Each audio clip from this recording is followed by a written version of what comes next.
Welcome to Careers GenNext, where we decode the questions of careers of today and tomorrow. And today we're going to talk about a very important aspect, especially for freshers, lying on your CV and the repercussions of it.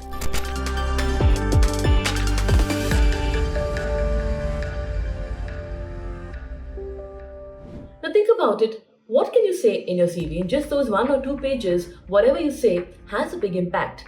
And what are the repercussions in case something wrong is said? So the experts in the companies who are interviewing you might not really get a lot of time to go through in detail. They might spend just a few minutes to understand the basics and then get into the interview phase. At the same time, they are trained to understand details. And sometimes if there are small things which are discrepancies, it might get highlighted even in those few minutes.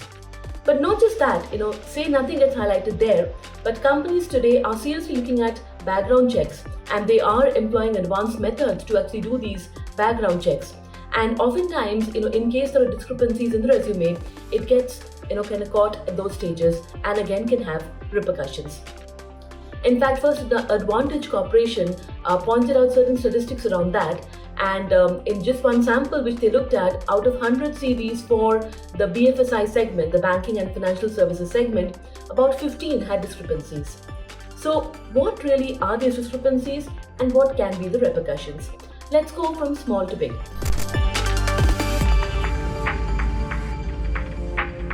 Let's start with some small white lie, right? Suppose there's a small white lie that we have taken more French classes than we actually have and we know more French than we actually do, right?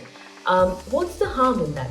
So you might think there's no harm because it's a small white lie, but just imagine, once you start working and these things kind of come out, it could actually damage your reputation. And, it's a small world and you'll probably be working with some people over and over again and it does damage your reputation. But let's go on to something a little bit more deep. Say you've talked about, being in a college, but you've never really graduated from that college. When it comes to background verification, when it comes to some of these in documentation, of course this will come out. And what if you had given a wonderful interview, but just because of this you lose the opportunity? So yes, it can also result in a loss of opportunity. Not just that, once you say something, it's very difficult to get out of that lie, right? So the lies just keep going on and on. Now, suppose you've said something about a particular skill that you're really good at it, and you do get hired, and you have to work every day, right? And how long will you kind of keep up that kind of lie? So it's very difficult, and it also has an impact on the person as well. If you have said this kind of lie which you have to live every day. In certain cases, companies, if there are really serious lies, companies can also take action, right? They can file charges and take action. And not just that, just because of the fact that we have lied in a resume, sometimes we also might not have recourse to our legal rights. So this actually is very important, and we need to make sure of it that we don't do this.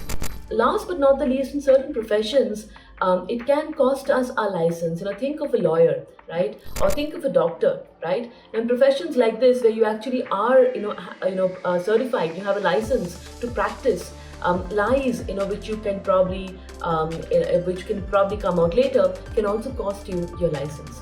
So the bottom line is, as we're starting out on our careers, let's start out on the right foot. We have a long career ahead of us, and we will have many different ways to and opportunities to grow into our career.